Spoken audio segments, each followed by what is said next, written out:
The story kicks off with chaos. Two groups of worshippers tearing each other apart in a holy war. On one side, you've got the followers of Nebula, our main character's god, looking human and armed to the teeth with gunmen, mounts, and even cannons. On the other, the worshippers of Hegemonia, who look more like goblins and rely on flashy magic instead of firepower. Nebula's forces are dominating, and our main character doesn't even break a sweat. He mocks the enemy straight up. Is that all you've got, Hegemonia? And just when you think things can't escalate any further, boom, airplanes enter the battlefield.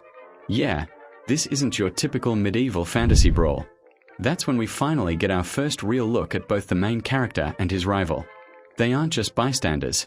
They're literally moving their armies like chess pieces on a board. Gods playing war games, and mortals are just pawns. Then comes the moment that sets the tone for everything. Our main character sits in front of his screen, calm as ever, and a prompt pops up. Would you authorize nuclear attack in the name of God Nebula? Without hesitation, he clicks yes. Next thing you know, missiles tear through the sky. The goblin army freezes, staring in disbelief at the incoming nukes. Like even they can't believe this battle just went full apocalypse mode. Goblins stare at the incoming nukes, eyes wide, waiting for annihilation. But that's when their leader finally steps into the spotlight. With a smug grin, he sneers. A nuclear attack? Do you really think I wouldn't prepare for this, Nebula? And just like that, strange tower-like structures rise up, interceptor missiles. Our MC immediately recognizes it. Interceptor missiles, that's fake tech. So you actually came prepared. A deafening explosion follows. For a moment, it looks like the interceptors might have done their job. The battlefield is swallowed in dust and fire, everyone holding their breath. Did Nebula's strike just fail? But then, cut through the smoke. From the haze, a rocket-shaped missile emerges, pushing higher and higher into orbit. The camera follows it as it maneuvers through space like some kind of guided predator. The warhead twists through orbit and then sets its sights directly on the enemy stronghold, the very heart of Hegemonia's forces. Meanwhile, down below, a goblin priest desperately clutches the divine symbol of his god, praying feverishly. Sweat rolls down his face as the missile streaks closer. Hegemonia himself scoffs at the sight. If this was reality, prayers would be meaningless. But this is Lost World.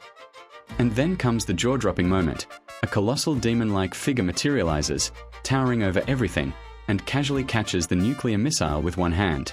The sheer scale of it makes the battlefield look like an ant farm. A literal godlike entity, stopping apocalypse with a palm. After that nuke-stopping flex, we cut back to Nebula. He's unfazed, because he already knew his opponent was pulling the so-called Holy Oak strategy. Hegemonia smirks and taunts him. Did you see that clearly? This is the newly optimized Holy Oak strategy. What now, Nebula? Are you slowly surrendering? This is where we finally get the details. Hegemonia isn't just some random rival. He's ranked second place on the entire server, a player with the orc race under his command. No wonder he struts around like he owns the place. Nebula just laughs to himself. He knows exactly why Hegemonia is acting so confident. After all, orcs have the easiest path to rapid population growth, and with so many bodies comes enormous faith. His setup, the sky as the largest battlefield, customized defenses, even preparing a spirit chain apostle, was clever but predictable. And Nebula doesn't have patience for predictable. Suddenly, the scene shifts to space. A massive satellite, armed to the teeth with advanced weaponry, looms overhead. Nebula's voice cuts in. Let's say the sky is your territory, but remember, it's also just the sky above your head. The satellite unleashes its payload, colossal tungsten rods plummeting from orbit at insane speeds. The camera cuts to Hegemonia, his smug expression shattering. What?